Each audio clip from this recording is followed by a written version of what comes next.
Alright guys, welcome back, and in this video I want to talk to you about your capture settings. Now this is probably going to be one of the most important videos because it's how you fine-tune and tell Wireshark exactly what you want to listen to on your network. So like I said in the last video, from the welcome screen you can go ahead and choose your interface and do it that way, but a better way in my opinion is to go up to this capture menu and click interfaces. So this is going to give you all of the interfaces on your computer that you can listen from. Now, a lot of people, whenever they first get started, they don't know what one to choose, and I like this because it gives you a little description first of all. So we can see that, okay, first of all, these ones aren't even real in the sense that they aren't physical. They are just virtual NICs, so I don't really want those. So now I'm left with this: local area connection 2. Well, what you usually want to do is if you go to Google and just type in "what's my IP," that's the easiest way to find out. You can get the IP address of your computer and how the internet sees it, basically. And we can see, okay, this one 0000, probably don't want that one. So this is my main NIC. So this one is actually built into my motherboard. It's on board, and like I said, I'm just using my desktop right now. I have an Ethernet cable plugged in, so that's the connection that I want to listen from. Now if you want, you can just hit start right here, but I am going to recommend going into your options, and this is going to allow you to access all of your capture options and give you more control over all of your settings. Now, one very important thing that a lot of people don't even pay attention to is this right here. Make sure you have this checked, and that's going to enable your interface to listen in promiscuous mode. Now, if you don't know what promiscuous mode is, I'll explain that first, and then I'll explain why it's so useful. So, say that you decided that you wanted to go to Starbucks, so you brought in your laptop to Starbucks, and you wanted to look at everyone's traffic. Now, by the way, don't do this because it's illegal. I'm just saying hypothetically, this is how you do it. I'm just trying to explain promiscuous mode, guys. That's it. So you're in Starbucks, you decide you want to snoop on everyone's traffic, so you open your laptop, open Wireshark, and you start looking. But, something weird's going on. You can only see the traffic from your own computer and not everyone else's. It's kind of weird. I thought that, Wireshark was supposed to help me monitor traffic.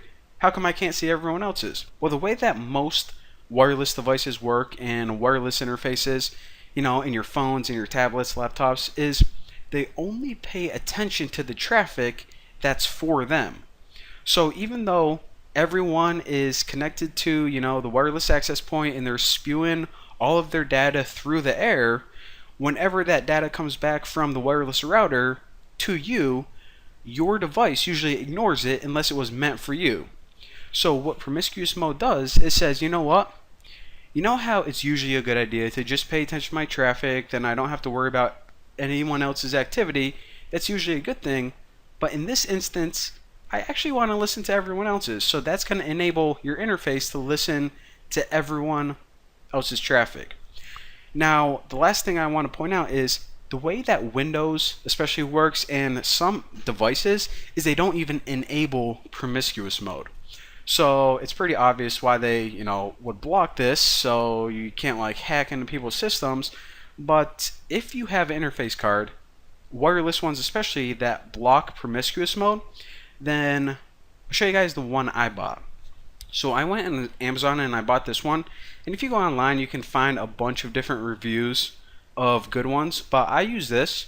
It was only $12, and I actually use it on Linux, where you can pretty much control all their permissions yourself. So if you guys want to use this one or go online and find a better one, then there you go. But when you have that little setup, then you're going to be able to look at anyone's conversation, what they're doing, what websites they're going to. So there you go. And I just want to reiterate this. I probably should have said this in the first tutorial, but you just can't go to any, Starbucks or a library or whatever and start looking at everyone's traffic. It's actually illegal. So make sure that you have permission, even though you aren't breaking into their computer. It's called a passive attack, and like I said, it's illegal for obvious reasons. So just make sure, even when a company hires you to analyze your traffic, that you have written permission.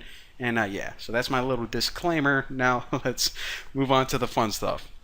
So there's a couple other settings here, but you guys won't understand filters until I show you how to use filters and all that other stuff. So right now I'm just going to hit start. And there you go. So now my traffic is coming in, and if I start going to, website, I go to that one, whatever, then we're going to see it, and you can hit this to stop it. So, okay, whenever you start and stop, this is all the packets that you capture in between. So now let's go ahead and look at this toolbar right here.